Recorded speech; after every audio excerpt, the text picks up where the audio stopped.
La philosophie secrète de Steve Jobs, quand Spinoza rencontre l'innovation. Imaginez-vous découvrir que derrière chaque iPhone, chaque iPad, chaque révolution technologique d'Apple se cache la pensée d'un philosophe du XVIIe siècle. Que diriez-vous si je vous révélais que Steve Jobs, l'homme qui a changé notre rapport à la technologie, trouvait son inspiration dans un livre écrit il y a plus de 300 ans par un penseur exilé d'Amsterdam? Si vous aimez les histoires inspirantes qui révèlent les secrets cachés derrière les plus grands génies de notre époque, n'oubliez pas de vous abonner à la chaîne pour ne manquer aucun de ces moments extraordinaires. D'ailleurs, dites-moi dans les commentaires de quel pays regardez-vous cette vidéo et à quelle heure. J'adore découvrir d'où viennent nos spectateurs passionnés d'histoire. Et si vous regardez sur votre téléphone, n'hésitez pas à liker maintenant. Cela aide énormément à faire découvrir ces récits à d'autres personnes. L'histoire que je vais vous raconter aujourd'hui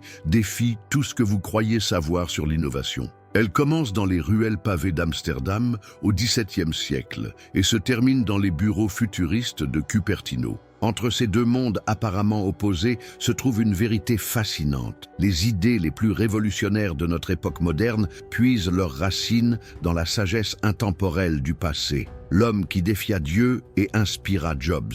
Que feriez-vous si votre propre communauté vous rejetait pour vos idées, si votre famille vous tournait le dos, si le monde entier vous considérait comme un hérétique dangereux? Baruch Spinoza a vécu exactement cela, et c'est précisément cette expérience qui a forgé l'une des philosophies les plus puissantes jamais conçues. Nous sommes en 1632 à Amsterdam. La ville bouillonne d'activités commerciales. Les canaux regorgent de navires venus des quatre coins du monde. Et dans le quartier juif, une famille séfarade prospère dans le commerce. Les Spinoza ont fui l'inquisition espagnole pour trouver refuge dans cette terre de relative tolérance. Bento, comme l'appellent les siens, grandit dans ce mélange culturel extraordinaire où se côtoient marchands, philosophes, mystiques et aventuriers. Mais savez-vous ce qui rend un enfant différent des autres? Ce petit détail qui fait qu'un esprit refuse de se contenter des réponses toutes faites. Dès son plus jeune âge, Baruch pose des questions qui dérangent. Pendant que ses camarades récitent docilement les textes sacrés, lui interroge « Pourquoi Dieu aurait-il besoin de notre adoration? Pourquoi un être parfait créerait-il un monde imparfait? Pourquoi la nature semble-t-elle suivre ses propres lois plutôt que les caprices divins ?» Ces questions, mes amis, sont exactement le genre de pensée qui change le cours de l'histoire. Car voyez-vous, Spinoza ne se contentait pas de douter. Il cherchait des réponses. Et les réponses qu'il trouvait étaient si radicales qu'elles terrifièrent son époque. À l'âge de 20 ans, Baruch maîtrise déjà le latin, l'hébreu, l'espagnol, le portugais et le néerlandais. Il dévore les œuvres de Descartes, découvre les nouvelles sciences de Galilée, plonge dans la mystique juive de la Kabbale. Mais plus il apprend, plus il questionne. Et plus il questionne, plus il s'éloigne des certitudes de sa communauté. Pouvez-vous imaginer la tension qui monte? Les rabbins commencent à s'inquiéter. Les parents de Baruch reçoivent des avertissements. On murmure dans la synagogue que le jeune homme développe des idées dangereuses, car Spinoza commence à formuler une pensée révolutionnaire. Et si Dieu et la nature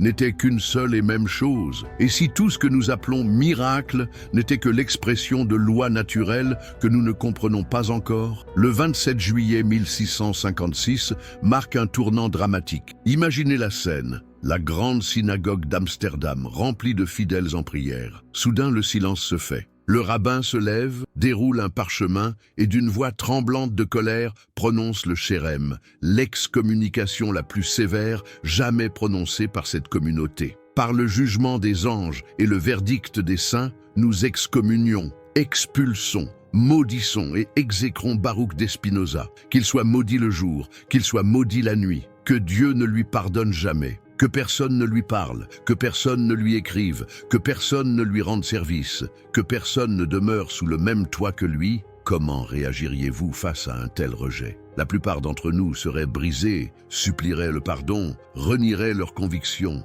Mais que fait Spinoza? Il sort calmement de la synagogue, rentre chez lui et écrit tranquillement une lettre où il déclare Cela m'oblige d'autant moins à changer quoi que ce soit à ma conduite que j'avais depuis longtemps prévu ce qui m'arrivait. Cette réaction, mes amis, révèle quelque chose d'extraordinaire sur le caractère de cet homme. Spinoza avait compris une vérité fondamentale que Steve Jobs découvrirait 3 siècles plus tard. Parfois, pour créer quelque chose de vraiment révolutionnaire, il faut avoir le courage d'être incompris, rejeté, même haï. Exilé de sa communauté, Spinoza change son prénom de Bento à Benedictus, la version latine, et s'installe dans une petite maison à Regensburg. Là, dans la solitude, il développe un métier qui devient une métaphore parfaite de sa philosophie. Il polit des lentilles. Jour après jour, avec une patience infinie, il transforme des morceaux de verre brut en instruments optiques d'une précision extraordinaire. Ne trouvez-vous pas fascinant que l'homme qui allait révolutionner notre compréhension de la réalité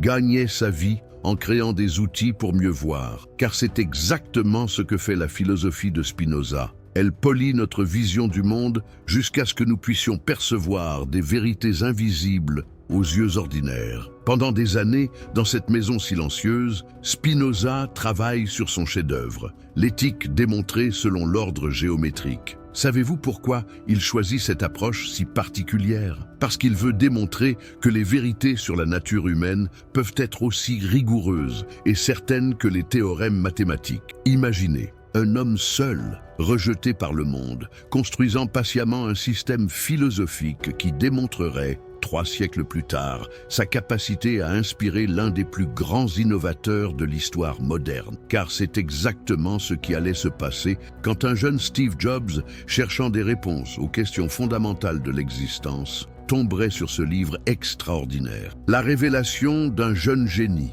Mais comment un livre écrit par un philosophe du XVIIe siècle a-t-il pu fasciner l'homme qui allait révolutionner le XXIe siècle? Pour comprendre cette connexion extraordinaire, nous devons plonger dans l'esprit du jeune Steve Jobs, un esprit aussi tourmenté et questionnant que celui de Spinoza 3 siècles plus tôt. Nous sommes maintenant en 1972. Steve Jobs a 17 ans et vit une crise existentielle profonde. Adopté dès sa naissance, il grandit dans la banlieue de San Francisco avec une sensation persistante de ne pas vraiment appartenir à ce monde. Vous êtes-vous déjà demandé ce que ressentait cet adolescent, fils d'un machiniste et d'une comptable, quand il regardait autour de lui et ne comprenait pas sa place dans l'univers? Jobs abandonne ses études au Reed College après un semestre, mais continue d'assister aux cours qui l'intéressent. Il dort chez des amis, ramasse des bouteilles de Coca-Cola pour gagner quelques dollars, mange gratuitement au temple Hare Krishna le dimanche. Mais surtout, il dévore tous les livres qu'il peut trouver sur la philosophie orientale,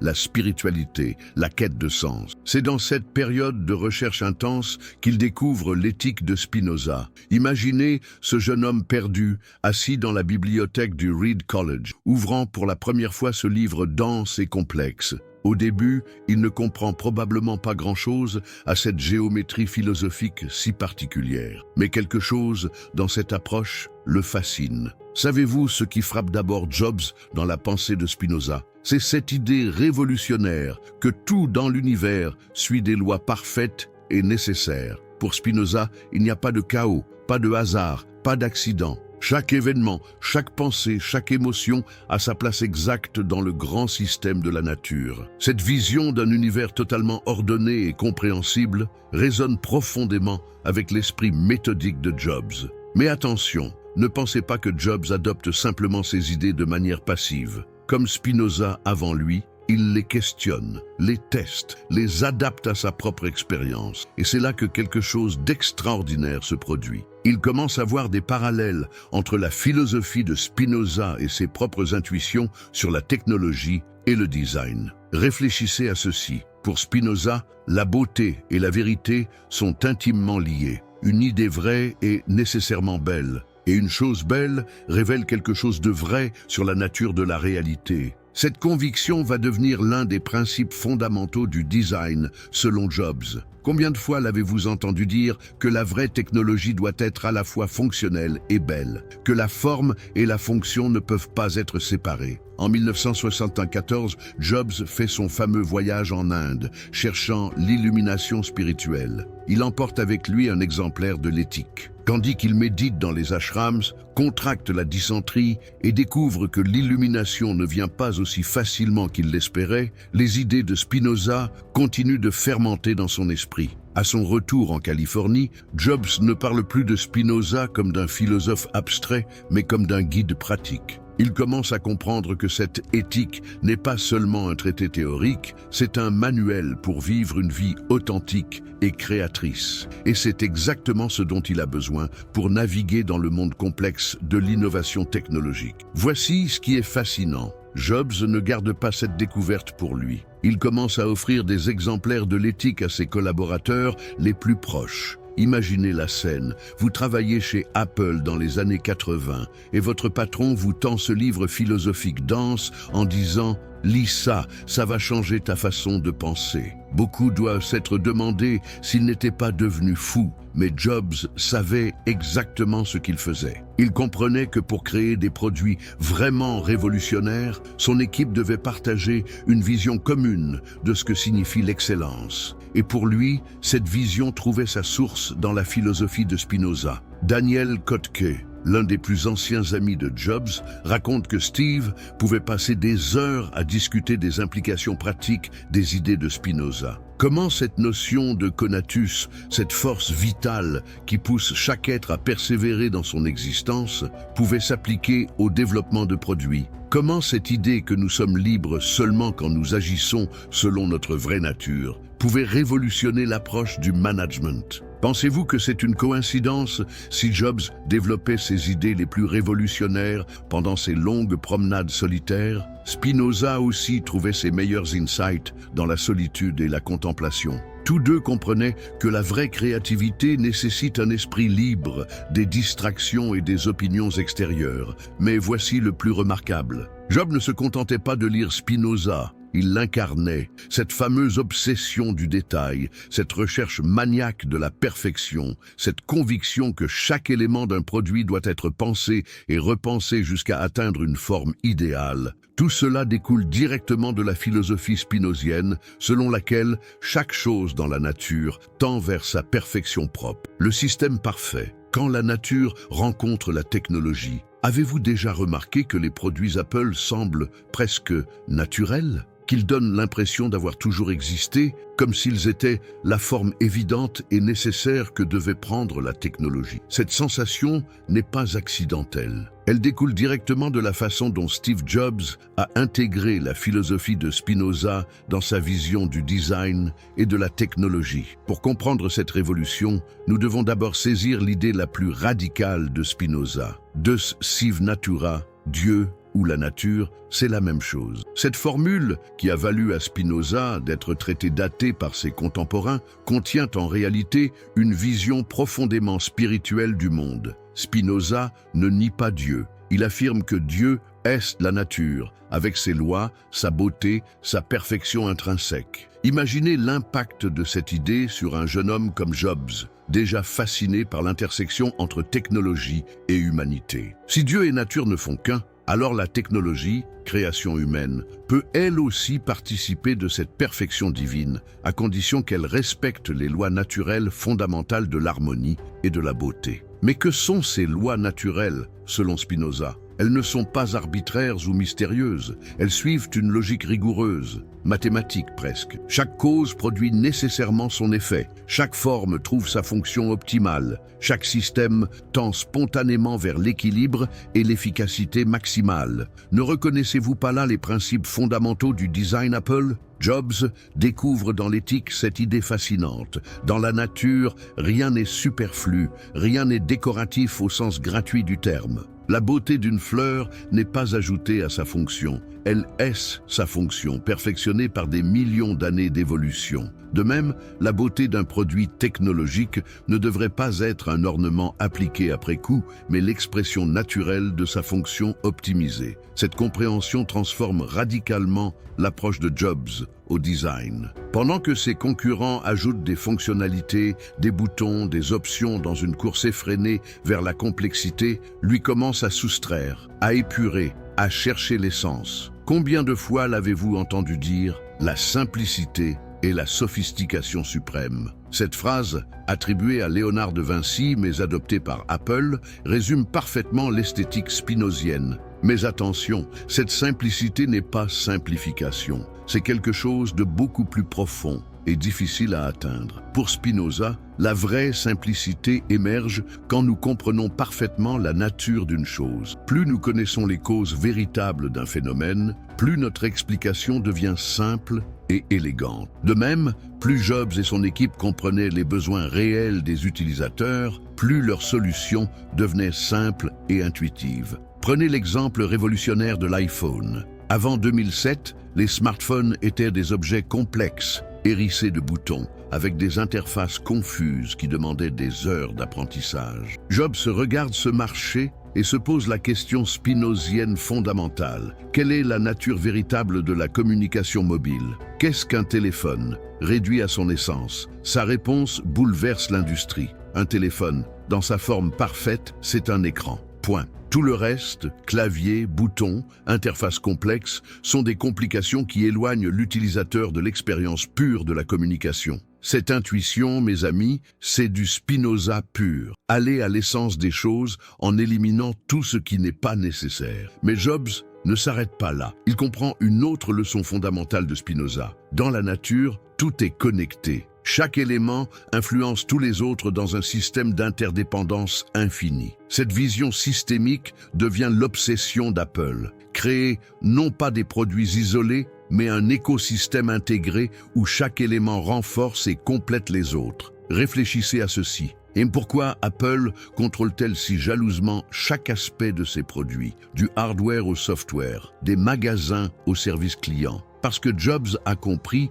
grâce à Spinoza, que l'excellence ne peut émerger que d'un système parfaitement cohérent. Dans la nature, on ne trouve jamais d'éléments isolés fonctionnant de manière optimale. Tout fonctionne en synergie. Cette approche systémique explique aussi pourquoi Jobs était si difficile avec ses fournisseurs et partenaires. Il ne cherchait pas à les dominer par ego, mais parce qu'il comprenait que la perfection d'un système dépend de la perfection de chacun de ses composants. Une chaîne n'est jamais plus forte que son maillon le plus faible. Principe que Spinoza aurait immédiatement reconnu comme une loi naturelle fondamentale. L'influence de Spinoza se manifeste même dans des détails apparemment insignifiants. Pourquoi Jobs insistait-il pour que l'intérieur des ordinateurs Apple soit aussi beau que l'extérieur, alors que personne ne le verrait jamais? Parce que pour Spinoza, la beauté n'est pas une apparence superficielle, c'est l'expression visible de la perfection interne d'une chose. Un système vraiment parfait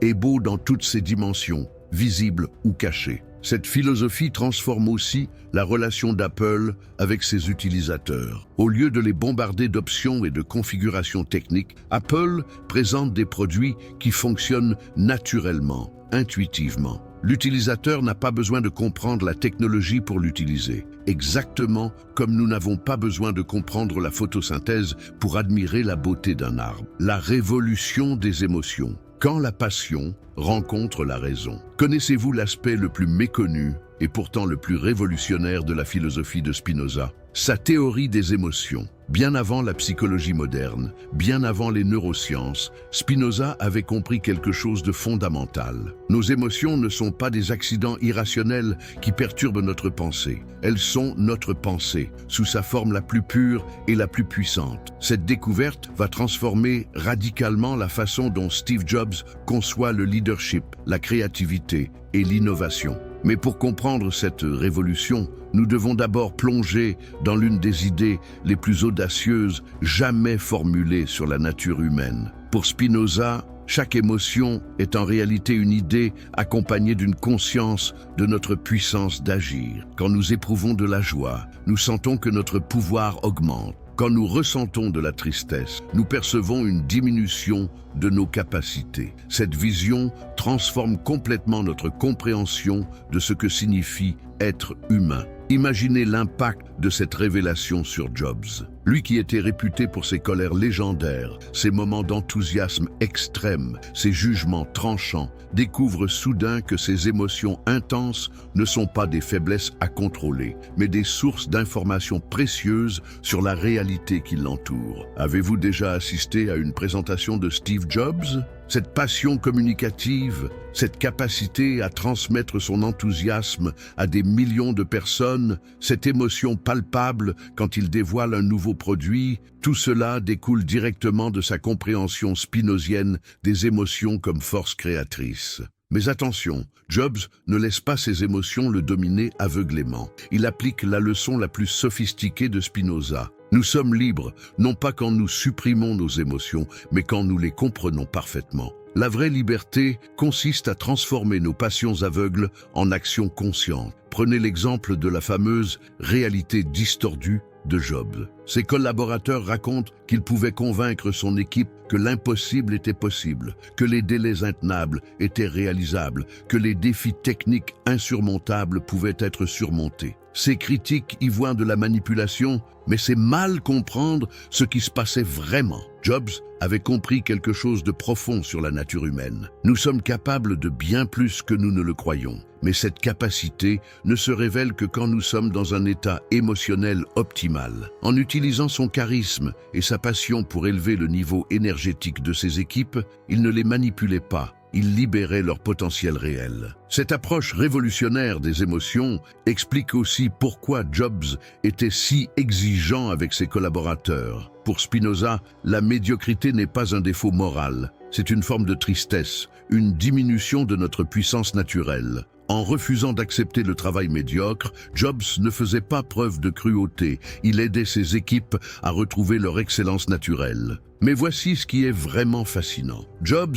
découvre dans Spinoza que les émotions les plus puissantes naissent de la connaissance. Plus nous comprenons profondément la nature d'une chose, plus nous sommes capables d'éprouver des émotions authentiques à son égard. Cette découverte transforme son approche du design et du marketing. Pensez-y. Pourquoi les présentations Apple sont-elles si différentes de celles de leurs concurrents? Pendant que les autres entreprises bombardent leur audience de spécifications techniques et de comparaisons de prix, Jobs raconte des histoires, partage des émotions, crée des connexions humaines. Il a compris que les gens n'achètent pas des produits. Ils adoptent des idées qui résonnent avec leurs aspirations les plus profondes. Cette philosophie émotionnelle influence même la façon dont Apple conçoit ses magasins. Avez-vous remarqué que les Apple Store ne ressemblent à aucun autre commerce? Ils sont conçus pour susciter des émotions spécifiques, émerveillement, sérénité, inspiration. Jobs a compris que l'acte d'acheter peut être transformé en expérience esthétique et émotionnelle. Mais la leçon la plus profonde que Jobs tire de Spinoza concerne la gestion de ses propres émotions. Le philosophe enseigne que nous souffrons seulement quand nous ne comprenons pas les causes de ce qui nous arrive. Cette sagesse aide Jobs à naviguer à travers les moments les plus difficiles de sa carrière. Quand il est licencié d'Apple en 1985, Jobs aurait pu sombrer dans l'amertume et la rancœur. Au lieu de cela, il applique la leçon spinozienne. Il cherche à comprendre les causes réelles de cet événement. Cette compréhension lui permet de transformer ce qui aurait pu être une tragédie en opportunité de croissance. Sa période loin d'Apple, avec Next et Pixar, devient un laboratoire où il peut expérimenter et approfondir ses idées sur la technologie et la créativité. Quand il revient chez Apple en 1997, il n'est plus le jeune homme impulsif des années 80. Il a intégré la sagesse spinozienne qui lui permet de canaliser ses émotions intenses au service de sa vision créatrice. Cette maturation émotionnelle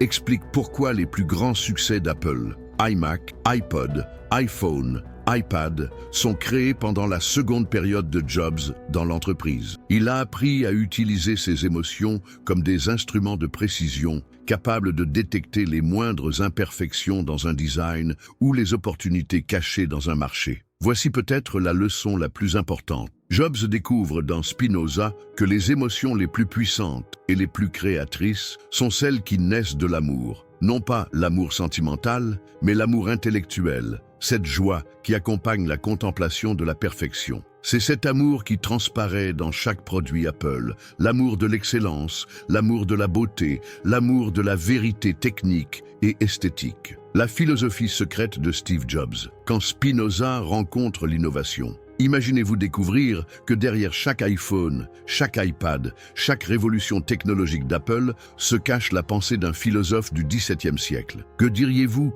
si je vous révélais que Steve Jobs, l'homme qui a changé notre rapport à la technologie, trouvait son inspiration dans un livre écrit il y a plus de 300 ans par un penseur exilé d'Amsterdam? Si vous aimez les histoires inspirantes qui révèlent les secrets cachés derrière les plus grands génies de notre époque, n'oubliez pas de vous abonner à la chaîne pour ne manquer aucun de ces moments extraordinaires. D'ailleurs, dites-moi dans les commentaires, de quel pays regardez-vous cette vidéo et à quelle heure? J'adore découvrir d'où viennent nos spectateurs passionnés d'histoire. Et si vous regardez sur votre téléphone, n'hésitez pas à liker maintenant. Cela aide énormément à faire découvrir ces récits à d'autres personnes. L'histoire que je vais vous raconter aujourd'hui défie tout ce que vous croyez savoir sur l'innovation. Elle commence dans les ruelles pavées d'Amsterdam au XVIIe siècle et se termine dans les bureaux futuristes de Cupertino. Entre ces deux mondes apparemment opposés se trouve une vérité fascinante. Les idées les plus révolutionnaires de notre époque moderne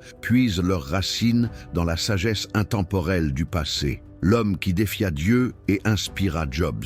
Que feriez-vous si votre propre communauté vous rejetait pour vos idées? Si votre famille vous tournait le dos? Si le monde entier vous considérait comme un hérétique dangereux? Baruch Spinoza a vécu exactement cela, et c'est précisément cette expérience qui a forgé l'une des philosophies les plus puissantes jamais conçues. Nous sommes en 1632 à Amsterdam. La ville bouillonne d'activités commerciales. Les canaux regorgent de navires venus des quatre coins du monde. Et dans le quartier juif, une famille séfarade prospère dans le commerce. Les Spinoza ont fui l'inquisition espagnole pour trouver refuge dans cette terre de relative tolérance. Bento, comme l'appellent les siens, grandit dans ce mélange culturel extraordinaire où se côtoient marchands, philosophes, mystiques et aventuriers. Mais savez-vous ce qui rend un enfant différent des autres? Ce petit détail qui fait qu'un esprit refuse de se contenter des réponses toutes faites. Dès son plus jeune âge, Baruch pose des questions qui dérangent. Pendant que ses camarades récitent docilement les textes sacrés, lui interroge « Pourquoi Dieu aurait-il besoin de notre adoration? Pourquoi un être parfait créerait-il un monde imparfait? Pourquoi la nature semble-t-elle suivre ses propres lois plutôt que les caprices divins ?» Ces questions, mes amis, sont exactement le genre de pensée qui change le cours de l'histoire. Car voyez-vous, Spinoza ne se contentait pas de douter. Il cherchait des réponses. Et les réponses qu'il trouvait étaient si radicales qu'elles terrifièrent son époque. À l'âge de 20 ans, Baruch maîtrise déjà le latin, l'hébreu, l'espagnol, le portugais et le néerlandais. Il dévore les œuvres de Descartes, découvre les nouvelles sciences de Galilée, plonge dans la mystique juive de la Kabbale. Mais plus il apprend, plus il questionne. Et plus il questionne, plus il s'éloigne des certitudes de sa communauté. Pouvez-vous imaginer la tension qui monte? Les rabbins commencent à s'inquiéter. Les parents de Baruch reçoivent des avertissements. On murmure dans la synagogue que le jeune homme développe des idées dangereuses, car Spinoza commence à formuler une pensée révolutionnaire.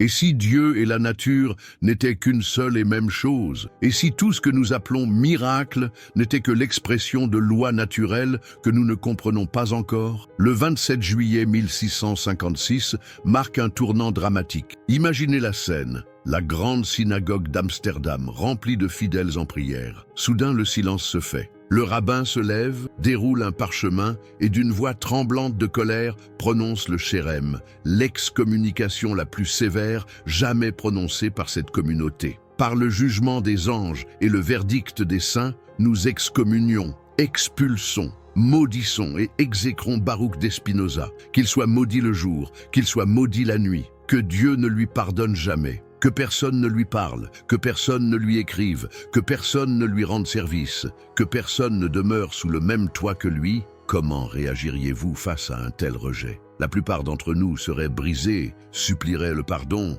renieraient leurs convictions. Mais que fait Spinoza? Il sort calmement de la synagogue, rentre chez lui et écrit tranquillement une lettre où il déclare « Cela m'oblige d'autant moins à changer quoi que ce soit à ma conduite que j'avais depuis longtemps prévu ce qui m'arrivait. » Cette réaction, mes amis, révèle quelque chose d'extraordinaire sur le caractère de cet homme. Spinoza avait compris une vérité fondamentale que Steve Jobs découvrirait 3 siècles plus tard. Parfois, pour créer quelque chose de vraiment révolutionnaire, il faut avoir le courage d'être incompris, rejeté, même haï. Exilé de sa communauté, Spinoza change son prénom de Bento à Benedictus, la version latine, et s'installe dans une petite maison à Regensburg. Là, dans la solitude, il développe un métier qui devient une métaphore parfaite de sa philosophie. Il polit des lentilles. Jour après jour, avec une patience infinie, il transforme des morceaux de verre brut en instruments optiques d'une précision extraordinaire. Ne trouvez-vous pas fascinant que l'homme qui allait révolutionner notre compréhension de la réalité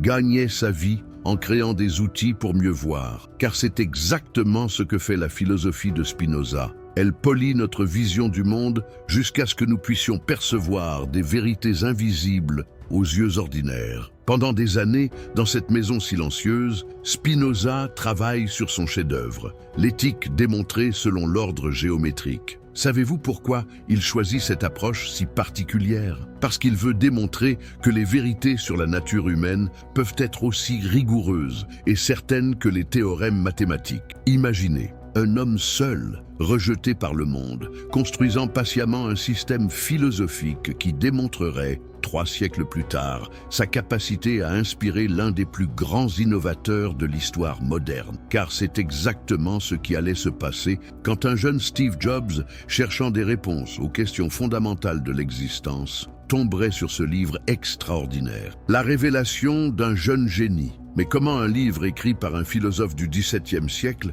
a-t-il pu fasciner l'homme qui allait révolutionner le XXIe siècle? Pour comprendre cette connexion extraordinaire, nous devons plonger dans l'esprit du jeune Steve Jobs, un esprit aussi tourmenté et questionnant que celui de Spinoza 3 siècles plus tôt. Nous sommes maintenant en 1972. Steve Jobs a 17 ans et vit une crise existentielle profonde. Adopté dès sa naissance, il grandit dans la banlieue de San Francisco avec une sensation persistante de ne pas vraiment appartenir à ce monde. Vous êtes-vous déjà demandé ce que ressentait cet adolescent, fils d'un machiniste et d'une comptable, quand il regardait autour de lui et ne comprenait pas sa place dans l'univers? Jobs abandonne ses études au Reed College après un semestre, mais continue d'assister aux cours qui l'intéressent. Il dort chez des amis, ramasse des bouteilles de Coca-Cola pour gagner quelques dollars, mange gratuitement au temple Hare Krishna le dimanche. Mais surtout, il dévore tous les livres qu'il peut trouver sur la philosophie orientale, la spiritualité, la quête de sens. C'est dans cette période de recherche intense qu'il découvre l'éthique de Spinoza. Imaginez ce jeune homme perdu, assis dans la bibliothèque du Reed College, ouvrant pour la première fois ce livre dense et complexe. Au début, il ne comprend probablement pas grand-chose à cette géométrie philosophique si particulière. Mais quelque chose dans cette approche le fascine. Savez-vous ce qui frappe d'abord Jobs dans la pensée de Spinoza? C'est cette idée révolutionnaire que tout dans l'univers suit des lois parfaites et nécessaires. Pour Spinoza, il n'y a pas de chaos, pas de hasard, pas d'accident. Chaque événement, chaque pensée, chaque émotion a sa place exacte dans le grand système de la nature. Cette vision d'un univers totalement ordonné et compréhensible résonne profondément avec l'esprit méthodique de Jobs. Mais attention, ne pensez pas que Jobs adopte simplement ses idées de manière passive. Comme Spinoza avant lui, il les questionne, les teste, les adapte à sa propre expérience. Et c'est là que quelque chose d'extraordinaire se produit. Il commence à voir des parallèles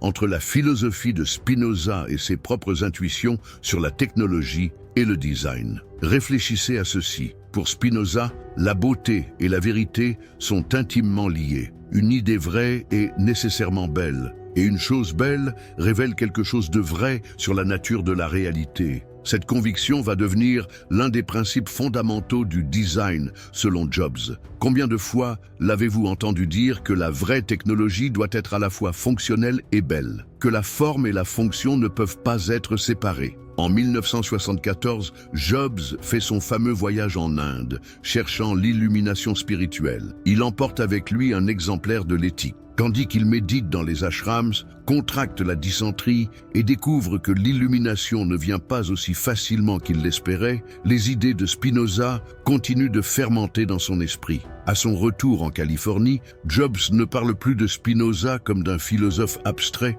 mais comme d'un guide pratique. Il commence à comprendre que cette éthique n'est pas seulement un traité théorique, c'est un manuel pour vivre une vie authentique et créatrice. Et c'est exactement ce dont il a besoin pour naviguer dans le monde complexe de l'innovation technologique. Voici ce qui est fascinant. Jobs ne garde pas cette découverte pour lui. Il commence à offrir des exemplaires de l'éthique à ses collaborateurs les plus proches. Imaginez la scène, vous travaillez chez Apple dans les années 80 et votre patron vous tend ce livre philosophique dense en disant « Lis ça, ça va changer ta façon de penser ». Beaucoup doivent s'être demandé s'il n'était pas devenu fou, mais Jobs savait exactement ce qu'il faisait. Il comprenait que pour créer des produits vraiment révolutionnaires, son équipe devait partager une vision commune de ce que signifie l'excellence. Et pour lui, cette vision trouvait sa source dans la philosophie de Spinoza. Daniel Kotke, l'un des plus anciens amis de Jobs,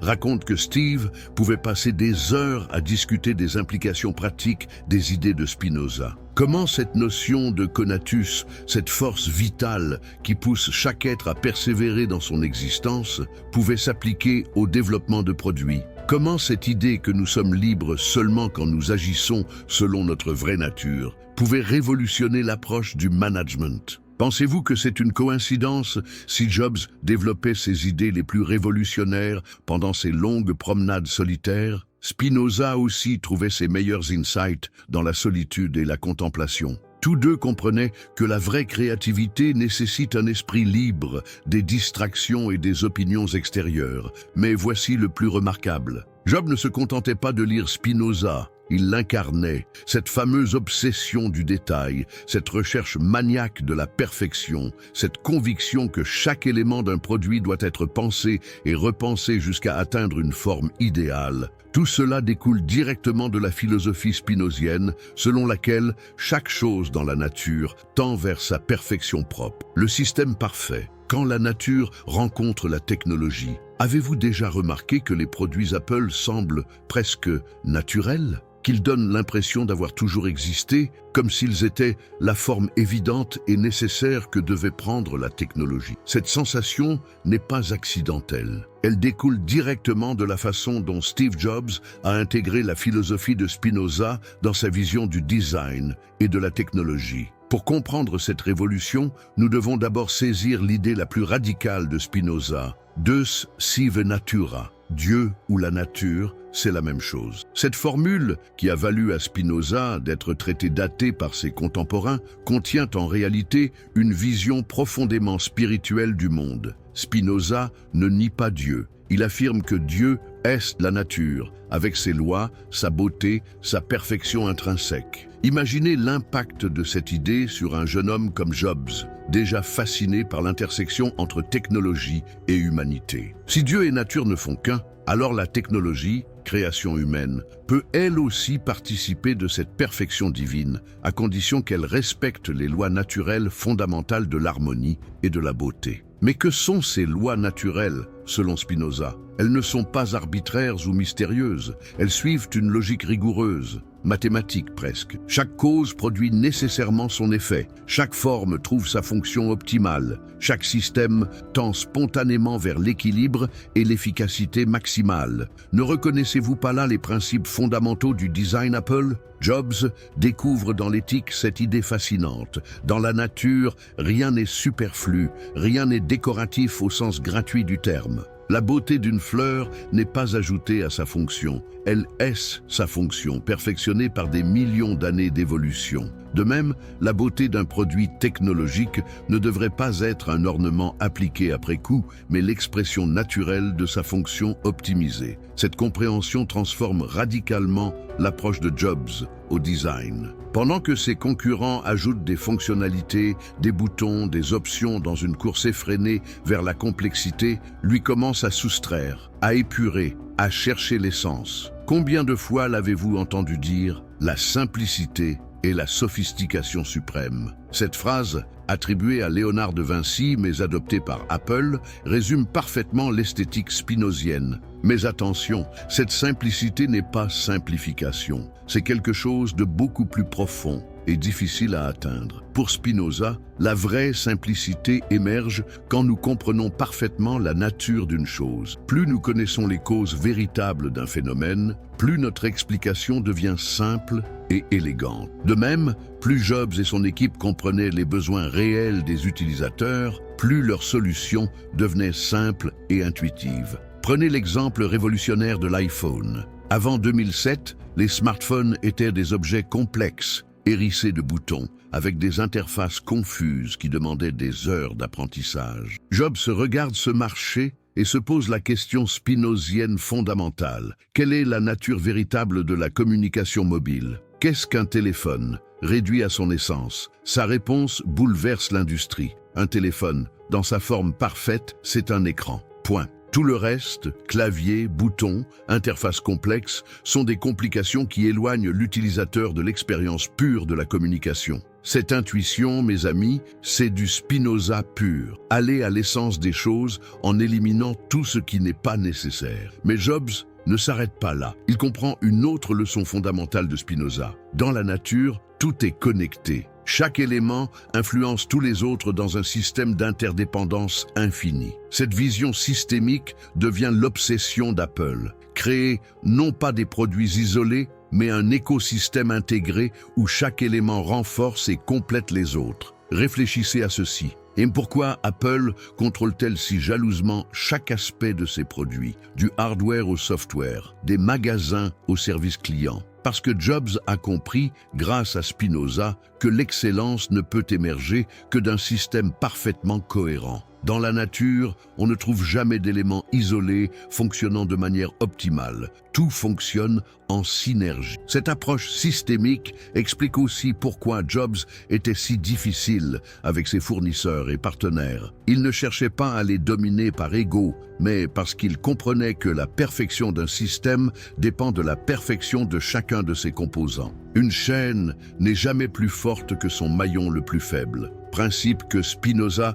aurait immédiatement reconnu comme une loi naturelle fondamentale. L'influence de Spinoza se manifeste même dans des détails apparemment insignifiants. Pourquoi Jobs insistait-il pour que l'intérieur des ordinateurs Apple soit aussi beau que l'extérieur, alors que personne ne le verrait jamais? Parce que pour Spinoza, la beauté n'est pas une apparence superficielle, c'est l'expression visible de la perfection interne d'une chose. Un système vraiment parfait est beau dans toutes ses dimensions, visibles ou cachées. Cette philosophie transforme aussi la relation d'Apple avec ses utilisateurs. Au lieu de les bombarder d'options et de configurations techniques, Apple présente des produits qui fonctionnent naturellement, intuitivement. L'utilisateur n'a pas besoin de comprendre la technologie pour l'utiliser, exactement comme nous n'avons pas besoin de comprendre la photosynthèse pour admirer la beauté d'un arbre. La révolution des émotions. Quand la passion rencontre la raison. Connaissez-vous l'aspect le plus méconnu et pourtant le plus révolutionnaire de la philosophie de Spinoza? Sa théorie des émotions. Bien avant la psychologie moderne, bien avant les neurosciences, Spinoza avait compris quelque chose de fondamental. Nos émotions ne sont pas des accidents irrationnels qui perturbent notre pensée. Elles sont notre pensée, sous sa forme la plus pure et la plus puissante. Cette découverte va transformer radicalement la façon dont Steve Jobs conçoit le leadership, la créativité et l'innovation. Mais pour comprendre cette révolution, nous devons d'abord plonger dans l'une des idées les plus audacieuses jamais formulées sur la nature humaine. Pour Spinoza, chaque émotion est en réalité une idée accompagnée d'une conscience de notre puissance d'agir. Quand nous éprouvons de la joie, nous sentons que notre pouvoir augmente. Quand nous ressentons de la tristesse, nous percevons une diminution de nos capacités. Cette vision transforme complètement notre compréhension de ce que signifie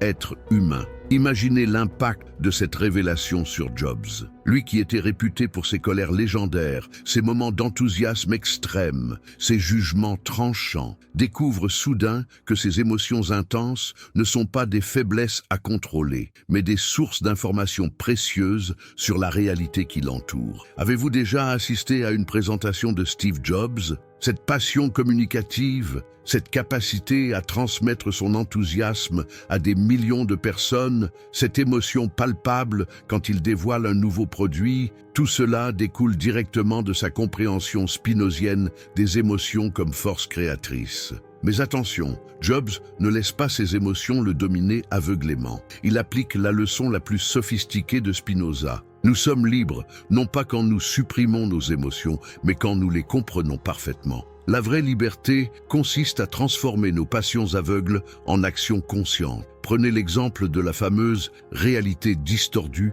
de Job. Ses collaborateurs racontent qu'il pouvait convaincre son équipe que l'impossible était possible, que les délais intenables étaient réalisables, que les défis techniques insurmontables pouvaient être surmontés. Ces critiques y voient de la manipulation, mais c'est mal comprendre ce qui se passait vraiment. Jobs avait compris quelque chose de profond sur la nature humaine. Nous sommes capables de bien plus que nous ne le croyons. Mais cette capacité ne se révèle que quand nous sommes dans un état émotionnel optimal. En utilisant son charisme et sa passion pour élever le niveau énergétique de ses équipes, il ne les manipulait pas. Il libérait leur potentiel réel. Cette approche révolutionnaire des émotions explique aussi pourquoi Jobs était si exigeant avec ses collaborateurs. Pour Spinoza, la médiocrité n'est pas un défaut moral, c'est une forme de tristesse, une diminution de notre puissance naturelle. En refusant d'accepter le travail médiocre, Jobs ne faisait pas preuve de cruauté, il aidait ses équipes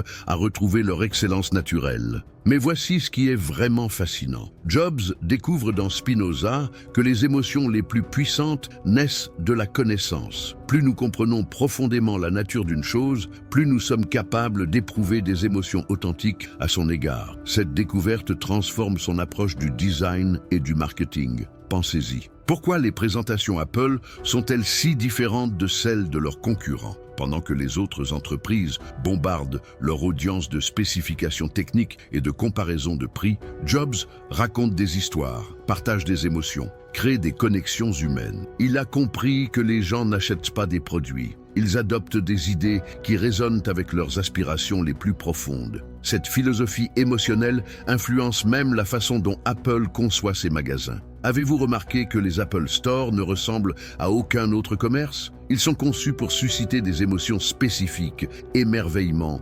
sérénité, inspiration. Jobs a compris que l'acte d'acheter peut être transformé en expérience esthétique et émotionnelle. Mais la leçon la plus profonde que Jobs tire de Spinoza concerne la gestion de ses propres émotions. Le philosophe enseigne que nous souffrons seulement quand nous ne comprenons pas les causes de ce qui nous arrive. Cette sagesse aide Jobs à naviguer à travers les moments les plus difficiles de sa carrière. Quand il est licencié d'Apple en 1985, Jobs aurait pu sombrer dans l'amertume et la rancœur. Au lieu de cela, il applique la leçon spinozienne. Il cherche à comprendre les causes réelles de cet événement. Cette compréhension lui permet de transformer ce qui aurait pu être une tragédie en opportunité de croissance. Sa période loin d'Apple, avec Nexté et Pixar, devient un laboratoire où il peut expérimenter et approfondir ses idées sur la technologie et la créativité. Quand il revient chez Apple en 1997, il n'est plus le jeune homme impulsif des années 80.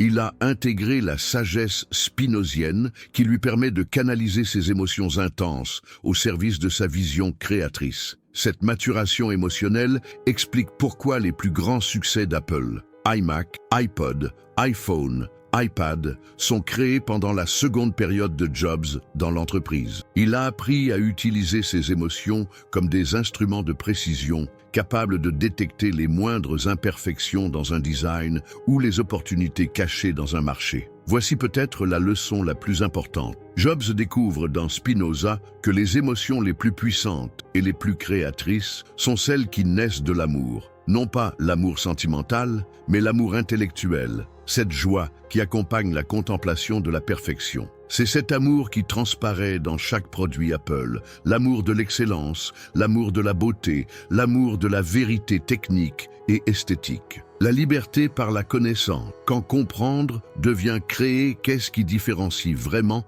un génie d'une personne ordinaire? Cette question hantait Steve Jobs depuis sa jeunesse, et c'est dans l'éthique de Spinoza qu'il va trouver la réponse la plus révolutionnaire jamais formulée. Une réponse si puissante qu'elle va transformer non seulement sa propre existence, mais la façon dont des millions de personnes interagissent avec la technologie. Si vous aimez les histoires inspirantes qui révèlent les secrets cachés de la grandeur humaine, n'oubliez pas de vous abonner à la chaîne pour ne manquer aucun de ces moments extraordinaires. D'ailleurs, racontez-moi dans les commentaires, de quel pays regardez-vous cette vidéo et à quelle heure découvrez-vous cette histoire? J'adore savoir d'où viennent nos passionnés d'histoire. Et si vous regardez sur votre téléphone, un petit like maintenant m'aiderait énormément à partager ces récits avec d'autres personnes qui pourraient être inspirées. Pour Spinoza, la liberté n'est pas ce que nous croyons généralement. Ce n'est pas la capacité de faire n'importe quoi selon nos caprices. Ce n'est pas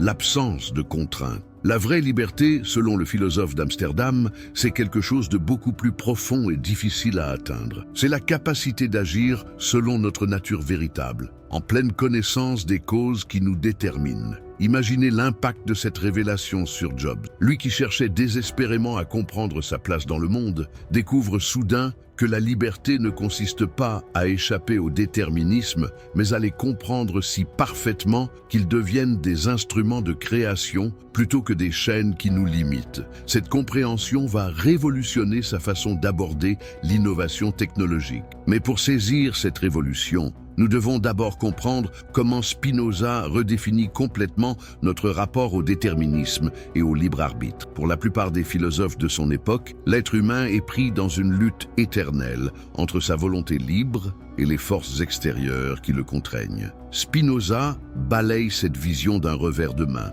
Pour lui, nous ne sommes jamais libres au sens traditionnel. Nous sommes toujours déterminés par une infinité de causes. Mais voici le génie de sa pensée. Plus nous comprenons ces causes, plus nous pouvons les utiliser pour réaliser nos projets les plus profonds. Prenez l'exemple d'un musicien virtuose. Est-il libre quand il joue? Au sens ordinaire, non. Chaque note qu'il produit est déterminée par des années d'entraînement, par les lois de l'acoustique, par la structure de l'instrument, par les règles de l'harmonie. Mais c'est précisément cette maîtrise parfaite des déterminismes qui lui permet d'exprimer sa créativité la plus authentique. Job comprend immédiatement que cette vision s'applique parfaitement au monde de la technologie. Au lieu de voir les contraintes techniques comme des obstacles à la créativité, il commence à les considérer comme des instruments de libération. Plus son équipe comprend profondément les lois de la physique, de l'ergonomie, de la psychologie cognitive, plus elle peut créer des produits qui semblent magiques. Cette approche explique l'obsession légendaire de Jobs pour les détails techniques les plus infimes. Quand il passe des heures à débattre de la courbe exacte d'un bouton ou de la nuance précise d'une couleur, il ne fait pas preuve de perfectionnisme maniaque. Il applique la leçon spinozienne selon laquelle la maîtrise parfaite des causes permet d'atteindre la liberté créatrice. Mais voici ce qui est vraiment fascinant. Jobs découvre que cette liberté par la connaissance ne s'applique pas seulement aux objets techniques, mais aux êtres humains eux-mêmes. Pour créer des produits qui libèrent leurs utilisateurs, il faut d'abord comprendre parfaitement la nature humaine. Combien d'heures Jobs a-t-il passé à observer comment les gens interagissent naturellement avec les objets? À étudier les gestes instinctifs, les réflexes cognitifs, les patterns comportementaux inconscients? Cette approche ethnographique de la technologie découle directement de sa lecture de Spinoza. Pour libérer les autres, il faut d'abord comprendre ce qui les détermine. L'iPhone révolutionnaire de 2007 illustre parfaitement cette philosophie. Jobs et son équipe n'ont pas créé un nouveau type de téléphone. Ils ont identifié les déterminismes profonds de la communication humaine et conçu un objet qui s'harmonise parfaitement avec ses lois naturelles. Le geste de glisser le doigt sur l'écran n'est pas arbitraire. Il correspond à un mouvement naturel que nous faisons instinctivement pour manipuler les objets. Cette compréhension transforme aussi l'approche de Jobs au management. Au lieu d'essayer de motiver ses équipes par des récompenses et des punitions externes, il cherche à comprendre ce qui motive naturellement chaque individu. Sa méthode consistait à identifier les talents spécifiques de chaque collaborateur et à créer les conditions où ces talents pouvaient s'exprimer pleinement. Rappelez-vous les témoignages des anciens employés d'Apple. Beaucoup disent avoir produit le meilleur travail de leur carrière sous la direction de Jobs, même s'il était exigeant et parfois difficile. Comment expliquer ce paradoxe? Jobs avait compris que les gens sont naturellement créatifs et excellents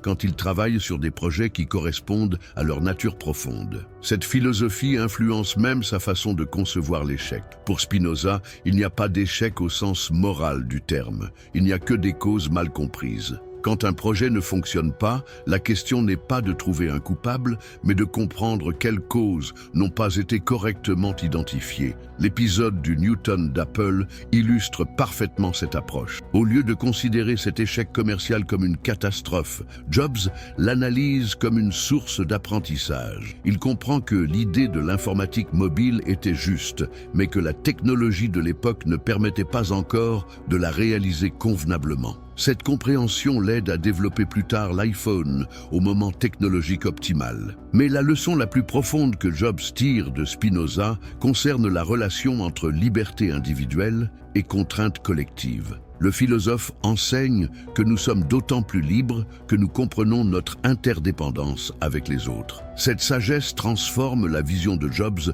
sur l'écosystème technologique. Au lieu de voir Apple comme une entreprise isolée en compétition avec d'autres, il commence à concevoir un système intégré où développeurs, utilisateurs, créateurs de contenu et partenaires commerciaux trouvent tous leur intérêt. L'App Store n'est pas seulement une boutique, c'est un écosystème où chaque acteur peut exprimer sa créativité tout en respectant les contraintes qui permettent au système global de fonctionner. Cette vision systémique explique pourquoi Jobs était si vigilant sur la cohérence de l'expérience Apple. Il avait compris que la liberté de l'utilisateur dépend de la coordination parfaite entre tous les éléments du système. Un bug dans une application peut compromettre l'expérience globale, exactement comme un dysfonctionnement dans un organe peut affecter la santé de tout l'organisme. L'héritage éternel. Quand la philosophie devient révolution. Comment une idée née dans l'esprit d'un philosophe solitaire du XVIIe siècle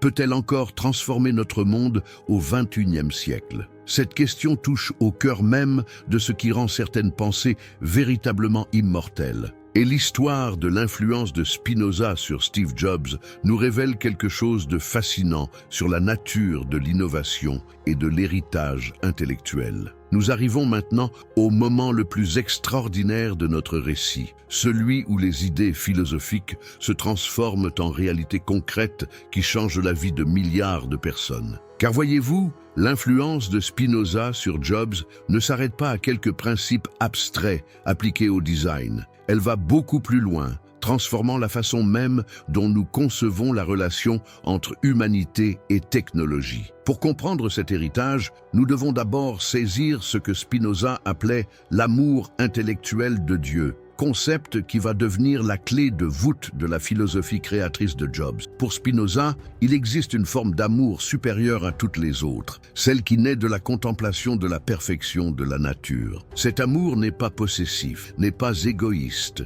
c'est une joie pure qui accompagne la compréhension profonde de la beauté du monde. Imaginez l'impact de cette révélation sur Jobs. Lui qui cherchait depuis sa jeunesse un sens à son existence, découvre soudain qu'il peut éprouver une forme de bonheur parfait simplement en créant des objets qui reflètent la beauté et la perfection naturelle. Cette découverte transforme son rapport au travail. Ce n'est plus une contrainte ou une obligation, c'est devenu sa façon personnelle d'exprimer son amour pour la perfection de l'univers. Cette transformation explique l'intensité presque religieuse avec laquelle Jobs abordait chaque projet. Quand il passait des mois à perfectionner la courbe d'un ordinateur portable ou l'animation d'une interface, il ne faisait pas preuve d'obsession maniaque. il exprimait cette forme supérieure d'amour que Spinoza avait identifiée comme le sommet de l'expérience humaine. Mais voici ce qui est vraiment révolutionnaire. Jobs comprend que cet amour intellectuel peut se transmettre. Quand nous utilisons un produit conçu avec cette philosophie, nous participons nous-mêmes à cette contemplation de la perfection. C'est pourquoi tant d'utilisateurs d'Apple développent une relation presque émotionnelle avec leurs appareils. Ils sentent intuitivement qu'ils touchent à quelque chose qui dépasse la simple technologie. Cette vision transforme complètement l'industrie technologique. Avant Jobs, la plupart des entreprises tech se concentraient sur les performances techniques, processeurs plus rapides, mémoire plus importante, fonctionnalités plus nombreuses. Jobs introduit une dimension complètement nouvelle, l'esthétique comme expression de la vérité technique. Pensez à l'impact révolutionnaire de cette approche. Soudain, la beauté n'est plus considérée comme un luxe superficiel, mais comme un indicateur de qualité fondamentale. Un produit vraiment bien conçu doit être beau, non pas pour séduire, mais parce que la beauté révèle l'harmonie entre forme et fonction. Cette philosophie influence même la façon dont Apple communique avec ses clients. Au lieu de bombarder le public de spécifications techniques incompréhensibles, les présentations Apple racontent des histoires, évoquent des émotions, créent des connexions humaines. Jobs avait compris que les gens n'achètent pas des produits. Ils adoptent des visions du monde qui résonnent avec leurs aspirations les plus profondes. L'influence de cette approche dépasse largement le monde de la technologie. Regardez autour de vous. Combien d'entreprises, dans tous les secteurs, ont adopté les principes esthétiques et philosophiques développés par Jobs? Cette attention au design, cette recherche de simplicité élégante, cette intégration harmonieuse de la fonction et de la beauté, tout cela découle directement de la philosophie spinozienne appliquée à l'innovation. Mais l'héritage le plus profond concerne notre rapport collectif à la technologie. Avant l'influence de Spinoza via Jobs, nous considérions souvent la technologie comme quelque chose d'extérieur à nous, d'artificiel, potentiellement aliénant. L'approche spinozienne transforme cette relation. La technologie devient un prolongement naturel de nos capacités humaines,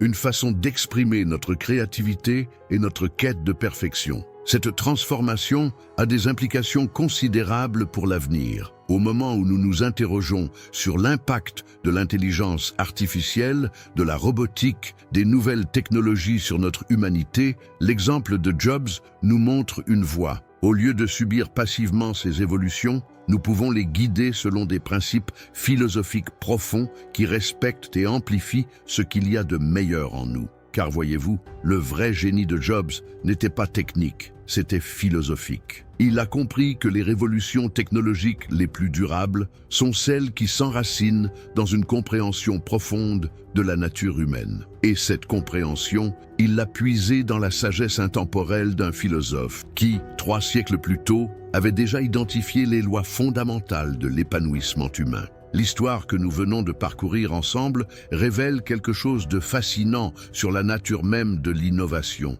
Les idées vraiment révolutionnaires ne naissent pas du vide. Elles émergent de la rencontre entre la sagesse ancienne et les défis contemporains. Jobs n'a pas inventé la philosophie de Spinoza, mais il l'a traduite dans le langage de notre époque technologique. Cette leçon a des implications profondes pour tous ceux qui cherchent à créer, à innover, à transformer le monde. Au lieu de poursuivre aveuglément la nouveauté pour la nouveauté, nous pouvons nous enraciner dans les vérités intemporelles sur la nature humaine et les utiliser comme guide pour naviguer dans la complexité du monde moderne. L'influence de Spinoza sur Jobs nous enseigne aussi que la grandeur authentique naît toujours de la rencontre entre excellence technique et profondeur philosophique. Les produits qui marquent vraiment leur époque ne sont jamais seulement des prouesses technologiques, ils incarnent une vision du monde, une philosophie de l'existence, une compréhension de ce qui fait notre humanité. Aujourd'hui, alors que nous nous trouvons à un tournant de l'histoire technologique, cette leçon est plus pertinente que jamais. Les défis qui nous attendent, intelligence artificielle, changement climatique, inégalité sociale, ne pourront être relevés par la technologie seule. Ils nécessitent cette synthèse rare entre innovation technique et sagesse philosophique que Jobs avait réussi grâce à sa rencontre avec Spinoza. L'héritage de cette rencontre extraordinaire continue de se déployer sous nos yeux. Chaque fois qu'une entreprise choisit l'élégance plutôt que la complication, chaque fois qu'un créateur privilégie l'expérience humaine sur la performance brute, chaque fois qu'un innovateur cherche à harmoniser technologie et nature humaine, l'esprit de Spinoza continue de transformer notre monde par l'intermédiaire de la vision de Jobs, la philosophie secrète de Steve Jobs. Quand Spinoza rencontre l'innovation, imaginez-vous découvrir que derrière chaque iPhone, chaque iPad, chaque révolution technologique d'Apple se cache la pensée d'un philosophe du XVIIe siècle. Que diriez-vous si je vous révélais que Steve Jobs,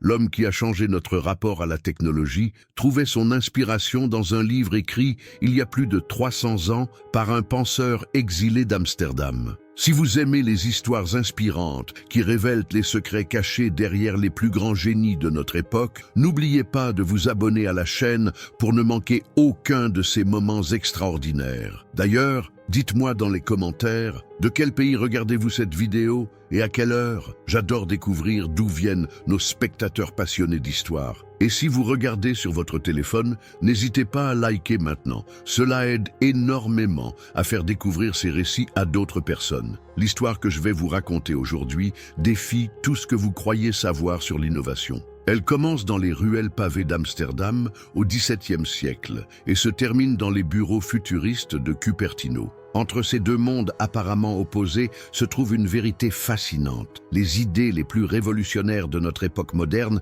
puisent leurs racines dans la sagesse intemporelle du passé. L'homme qui défia Dieu et inspira Jobs. Que feriez-vous si votre propre communauté vous rejetait pour vos idées? Si votre famille vous tournait le dos? Si le monde entier vous considérait comme un hérétique dangereux? Baruch Spinoza a vécu exactement cela, et c'est précisément cette expérience qui a forgé l'une des philosophies les plus puissantes jamais conçues. Nous sommes en 1632 à Amsterdam. La ville bouillonne d'activités commerciales. Les canaux regorgent de navires venus des quatre coins du monde. Et dans le quartier juif, une famille séfarade prospère dans le commerce. Les Spinoza ont fui l'inquisition espagnole pour trouver refuge dans cette terre de relative tolérance. Bento, comme l'appellent les siens, grandit dans ce mélange culturel extraordinaire où se côtoient marchands, philosophes, mystiques et aventuriers. Mais savez-vous ce qui rend un enfant différent des autres? Ce petit détail qui fait qu'un esprit refuse de se contenter des réponses toutes faites. Dès son plus jeune âge, Baruch pose des questions qui dérangent. Pendant que ses camarades récitent docilement les textes sacrés,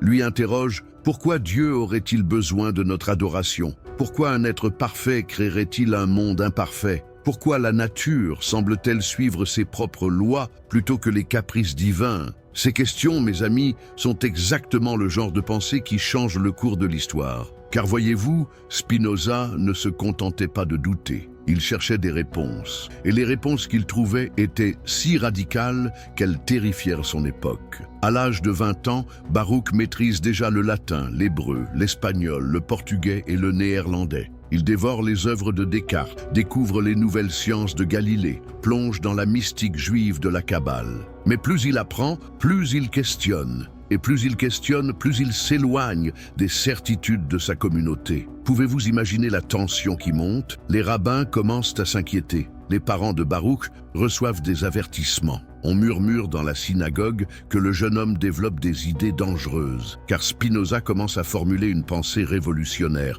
Et si Dieu et la nature n'étaient qu'une seule et même chose? Et si tout ce que nous appelons miracle n'était que l'expression de lois naturelles que nous ne comprenons pas encore? Le 27 juillet 1656 marque un tournant dramatique. Imaginez la scène. La grande synagogue d'Amsterdam, remplie de fidèles en prière. Soudain, le silence se fait. Le rabbin se lève, déroule un parchemin et d'une voix tremblante de colère prononce le chérem, l'excommunication la plus sévère jamais prononcée par cette communauté. Par le jugement des anges et le verdict des saints, nous excommunions, expulsons, maudissons et exécrons Baruch de Spinoza, qu'il soit maudit le jour, qu'il soit maudit la nuit, que Dieu ne lui pardonne jamais. Que personne ne lui parle, que personne ne lui écrive, que personne ne lui rende service, que personne ne demeure sous le même toit que lui, comment réagiriez-vous face à un tel rejet? La plupart d'entre nous seraient brisés, supplieraient le pardon, renieraient leurs convictions.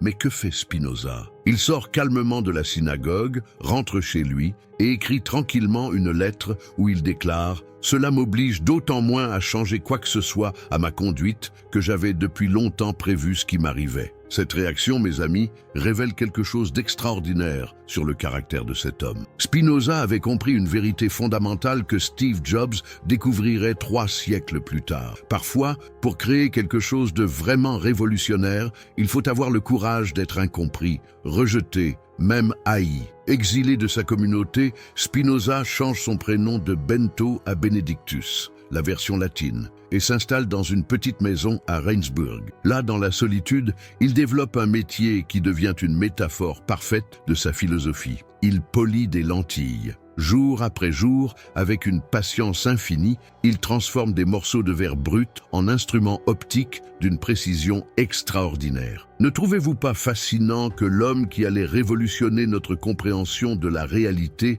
gagnait sa vie en créant des outils pour mieux voir? Car c'est exactement ce que fait la philosophie de Spinoza. Elle polit notre vision du monde jusqu'à ce que nous puissions percevoir des vérités invisibles aux yeux ordinaires. Pendant des années, dans cette maison silencieuse, Spinoza travaille sur son chef-d'œuvre, l'éthique démontrée selon l'ordre géométrique. Savez-vous pourquoi il choisit cette approche si particulière? Parce qu'il veut démontrer que les vérités sur la nature humaine peuvent être aussi rigoureuses et certaines que les théorèmes mathématiques. Imaginez un homme seul, rejeté par le monde, construisant patiemment un système philosophique qui démontrerait, 3 siècles plus tard, sa capacité à inspirer l'un des plus grands innovateurs de l'histoire moderne. Car c'est exactement ce qui allait se passer quand un jeune Steve Jobs, cherchant des réponses aux questions fondamentales de l'existence, tomberait sur ce livre extraordinaire. La révélation d'un jeune génie.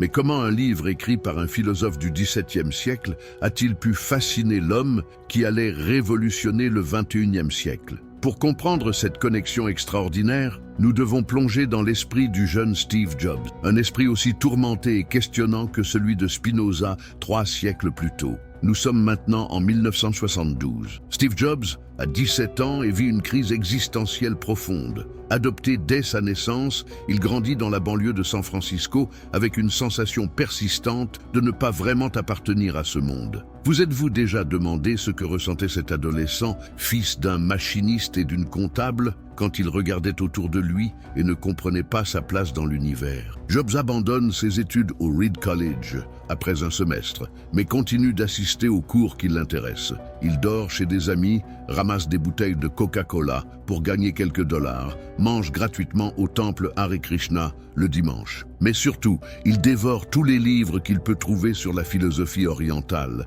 la spiritualité, la quête de sens. C'est dans cette période de recherche intense qu'il découvre l'éthique de Spinoza. Imaginez ce jeune homme perdu, assis dans la bibliothèque du Reed College, ouvrant pour la première fois ce livre dense et complexe. Au début, il ne comprend probablement pas grand-chose à cette géométrie philosophique si particulière. Mais quelque chose dans cette approche le fascine. Savez-vous ce qui frappe d'abord Jobs dans la pensée de Spinoza? C'est cette idée révolutionnaire que tout dans l'univers suit des lois parfaites et nécessaires. Pour Spinoza, il n'y a pas de chaos, pas de hasard, pas d'accident. Chaque événement, chaque pensée, chaque émotion a sa place exacte dans le grand système de la nature. Cette vision d'un univers totalement ordonné et compréhensible résonne profondément avec l'esprit méthodique de Jobs. Mais attention, ne pensez pas que Jobs adopte simplement ses idées de manière passive. Comme Spinoza avant lui, il les questionne, les teste, les adapte à sa propre expérience. Et c'est là que quelque chose d'extraordinaire se produit.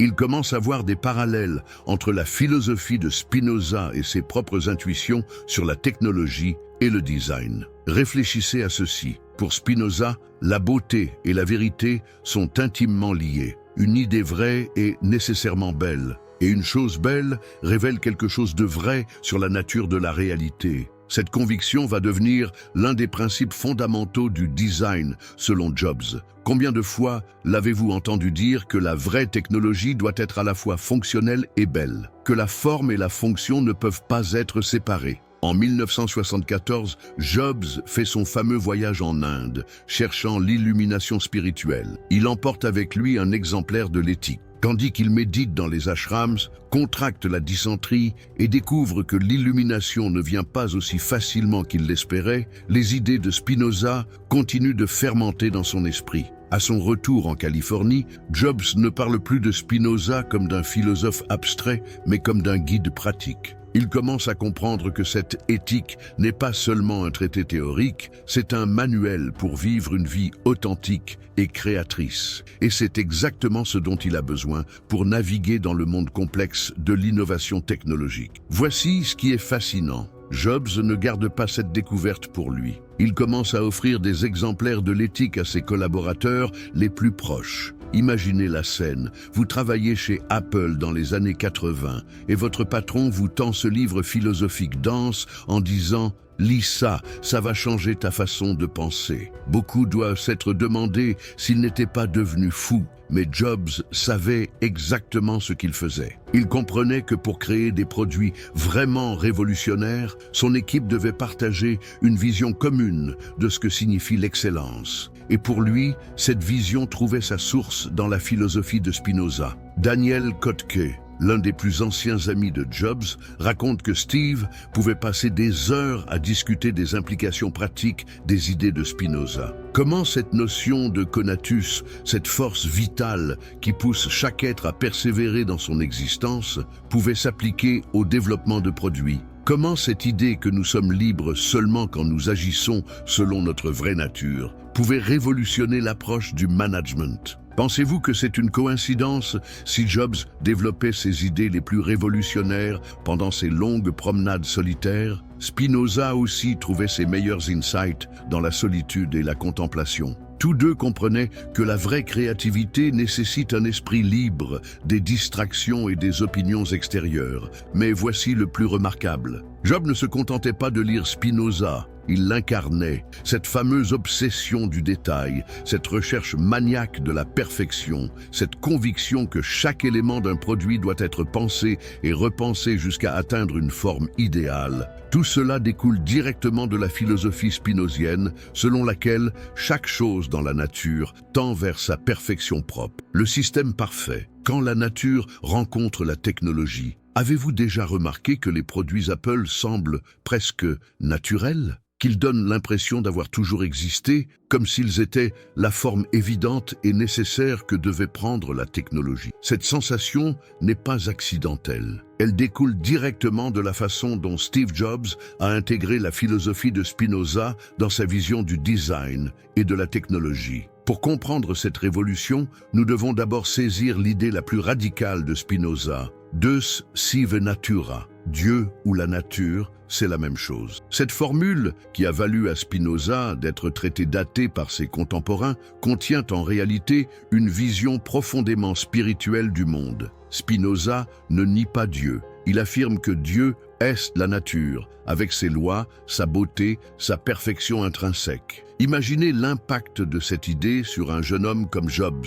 déjà fasciné par l'intersection entre technologie et humanité. Si Dieu et nature ne font qu'un, alors la technologie, création humaine, peut elle aussi participer de cette perfection divine, à condition qu'elle respecte les lois naturelles fondamentales de l'harmonie et de la beauté. Mais que sont ces lois naturelles, selon Spinoza? Elles ne sont pas arbitraires ou mystérieuses, elles suivent une logique rigoureuse, mathématique presque. Chaque cause produit nécessairement son effet, chaque forme trouve sa fonction optimale, chaque système tend spontanément vers l'équilibre et l'efficacité maximale. Ne reconnaissez-vous pas là les principes fondamentaux du design Apple? Jobs découvre dans l'éthique cette idée fascinante. Dans la nature, rien n'est superflu, rien n'est décoratif au sens gratuit du terme. La beauté d'une fleur n'est pas ajoutée à sa fonction, elle est sa fonction, perfectionnée par des millions d'années d'évolution. De même, la beauté d'un produit technologique ne devrait pas être un ornement appliqué après coup, mais l'expression naturelle de sa fonction optimisée. Cette compréhension transforme radicalement l'approche de Jobs au design. Pendant que ses concurrents ajoutent des fonctionnalités, des boutons, des options dans une course effrénée vers la complexité, lui commence à soustraire, à épurer, à chercher l'essence. Combien de fois l'avez-vous entendu dire « la simplicité est la sophistication suprême ». Cette phrase, attribuée à Léonard de Vinci mais adoptée par Apple, résume parfaitement l'esthétique spinozienne. Mais attention, cette simplicité n'est pas simplification. C'est quelque chose de beaucoup plus profond et difficile à atteindre. Pour Spinoza, la vraie simplicité émerge quand nous comprenons parfaitement la nature d'une chose. Plus nous connaissons les causes véritables d'un phénomène, plus notre explication devient simple et élégante. De même, plus Jobs et son équipe comprenaient les besoins réels des utilisateurs, plus leurs solutions devenaient simples et intuitives. Prenez l'exemple révolutionnaire de l'iPhone. Avant 2007, les smartphones étaient des objets complexes, hérissés de boutons, avec des interfaces confuses qui demandaient des heures d'apprentissage. Jobs regarde ce marché et se pose la question spinozienne fondamentale. Quelle est la nature véritable de la communication mobile? Qu'est-ce qu'un téléphone? Réduit à son essence, sa réponse bouleverse l'industrie. Un téléphone, dans sa forme parfaite, c'est un écran. Point. Tout le reste, clavier, boutons, interface complexe, sont des complications qui éloignent l'utilisateur de l'expérience pure de la communication. Cette intuition, mes amis, c'est du Spinoza pur. Aller à l'essence des choses en éliminant tout ce qui n'est pas nécessaire. Mais Jobs ne s'arrête pas là. Il comprend une autre leçon fondamentale de Spinoza. Dans la nature, tout est connecté. Chaque élément influence tous les autres dans un système d'interdépendance infinie. Cette vision systémique devient l'obsession d'Apple. Créer non pas des produits isolés, mais un écosystème intégré où chaque élément renforce et complète les autres. Réfléchissez à ceci. Et pourquoi Apple contrôle-t-elle si jalousement chaque aspect de ses produits, du hardware au software, des magasins au service client? Parce que Jobs a compris, grâce à Spinoza, que l'excellence ne peut émerger que d'un système parfaitement cohérent. Dans la nature, on ne trouve jamais d'éléments isolés fonctionnant de manière optimale. Tout fonctionne en synergie. Cette approche systémique explique aussi pourquoi Jobs était si difficile avec ses fournisseurs et partenaires. Il ne cherchait pas à les dominer par ego, mais parce qu'il comprenait que la perfection d'un système dépend de la perfection de chacun de ses composants. Une chaîne n'est jamais plus forte que son maillon le plus faible. Principe que Spinoza aurait immédiatement reconnu comme une loi naturelle fondamentale. L'influence de Spinoza se manifeste même dans des détails apparemment insignifiants. Pourquoi Jobs insistait-il pour que l'intérieur des ordinateurs Apple soit aussi beau que l'extérieur, alors que personne ne le verrait jamais? Parce que pour Spinoza, la beauté n'est pas une apparence superficielle, c'est l'expression visible de la perfection interne d'une chose. Un système vraiment parfait est beau dans toutes ses dimensions, visibles ou cachées. Cette philosophie transforme aussi la relation d'Apple avec ses utilisateurs. Au lieu de les bombarder d'options et de configurations techniques, Apple présente des produits qui fonctionnent naturellement, intuitivement. L'utilisateur n'a pas besoin de comprendre la technologie pour l'utiliser, exactement comme nous n'avons pas besoin de comprendre la photosynthèse pour admirer la beauté d'un arbre. La révolution des émotions. Quand la passion rencontre la raison. Connaissez-vous l'aspect le plus méconnu et pourtant le plus révolutionnaire de la philosophie de Spinoza? Sa théorie des émotions. Bien avant la psychologie moderne, bien avant les neurosciences, Spinoza avait compris quelque chose de fondamental. Nos émotions ne sont pas des accidents irrationnels qui perturbent notre pensée. Elles sont notre pensée, sous sa forme la plus pure et la plus puissante. Cette découverte va transformer radicalement la façon dont Steve Jobs conçoit le leadership, la créativité et l'innovation. Mais pour comprendre cette révolution, nous devons d'abord plonger dans l'une des idées les plus audacieuses jamais formulées sur la nature humaine. Pour Spinoza, chaque émotion est en réalité une idée accompagnée d'une conscience de notre puissance d'agir. Quand nous éprouvons de la joie, nous sentons que notre pouvoir augmente. Quand nous ressentons de la tristesse, nous percevons une diminution de nos capacités. Cette vision transforme complètement notre compréhension de ce que signifie être humain. Imaginez l'impact de cette révélation sur Jobs. Lui qui était réputé pour ses colères légendaires, ses moments d'enthousiasme extrême, ses jugements tranchants, découvre soudain que ses émotions intenses ne sont pas des faiblesses à contrôler, mais des sources d'informations précieuses sur la réalité qui l'entoure. Avez-vous déjà assisté à une présentation de Steve Jobs? Cette passion communicative, cette capacité à transmettre son enthousiasme à des millions de personnes, cette émotion palpable quand il dévoile un nouveau produit, tout cela découle directement de sa compréhension spinozienne des émotions comme force créatrice. Mais attention, Jobs ne laisse pas ses émotions le dominer aveuglément. Il applique la leçon la plus sophistiquée de Spinoza. Nous sommes libres, non pas quand nous supprimons nos émotions, mais quand nous les comprenons parfaitement. La vraie liberté consiste à transformer nos passions aveugles en actions conscientes. Prenez l'exemple de la fameuse réalité distordue de Job. Ses collaborateurs racontent qu'il pouvait convaincre son équipe que l'impossible était possible, que les délais intenables étaient réalisables, que les défis techniques insurmontables pouvaient être surmontés. Ces critiques y voient de la manipulation, mais c'est mal comprendre ce qui se passait vraiment. Jobs avait compris quelque chose de profond sur la nature humaine. Nous sommes capables de bien plus que nous ne le croyons, mais cette capacité ne se révèle que quand nous sommes dans un état émotionnel optimal. En utilisant son charisme et sa passion pour élever le niveau énergétique de ses équipes, il ne les manipulait pas. Il libérait leur potentiel réel. Cette approche révolutionnaire des émotions explique aussi pourquoi Jobs était si exigeant avec ses collaborateurs. Pour Spinoza, la médiocrité n'est pas un défaut moral, c'est une forme de tristesse, une diminution de notre puissance naturelle. En refusant d'accepter le travail médiocre, Jobs ne faisait pas preuve de cruauté, il aidait ses équipes à retrouver leur excellence naturelle. Mais voici ce qui est vraiment fascinant. Jobs découvre dans Spinoza que les émotions les plus puissantes naissent de la connaissance. Plus nous comprenons profondément la nature d'une chose, plus nous sommes capables d'éprouver des émotions authentiques à son égard. Cette découverte transforme son approche du design et du marketing. Pensez-y. Pourquoi les présentations Apple sont-elles si différentes de celles de leurs concurrents? Pendant que les autres entreprises bombardent leur audience de spécifications techniques et de comparaisons de prix, Jobs raconte des histoires, partage des émotions, crée des connexions humaines. Il a compris que les gens n'achètent pas des produits. Ils adoptent des idées qui résonnent avec leurs aspirations les plus profondes. Cette philosophie émotionnelle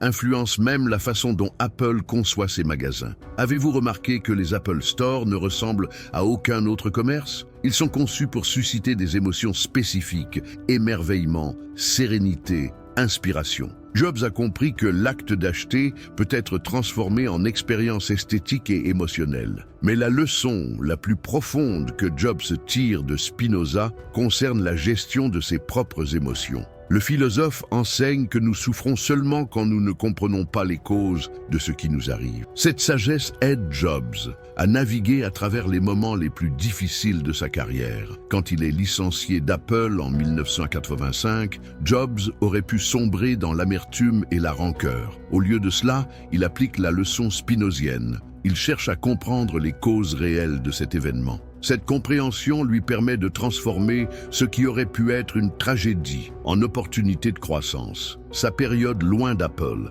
avec Next et Pixar, devient un laboratoire où il peut expérimenter et approfondir ses idées sur la technologie et la créativité. Quand il revient chez Apple en 1997, il n'est plus le jeune homme impulsif des années 80. Il a intégré la sagesse spinozienne qui lui permet de canaliser ses émotions intenses au service de sa vision créatrice. Cette maturation émotionnelle explique pourquoi les plus grands succès d'Apple, iMac, iPod, iPhone, iPad, sont créés pendant la seconde période de Jobs dans l'entreprise. Il a appris à utiliser ses émotions comme des instruments de précision, capables de détecter les moindres imperfections dans un design ou les opportunités cachées dans un marché. Voici peut-être la leçon la plus importante. Jobs découvre dans Spinoza que les émotions les plus puissantes et les plus créatrices sont celles qui naissent de l'amour. Non pas l'amour sentimental, mais l'amour intellectuel, cette joie qui accompagne la contemplation de la perfection.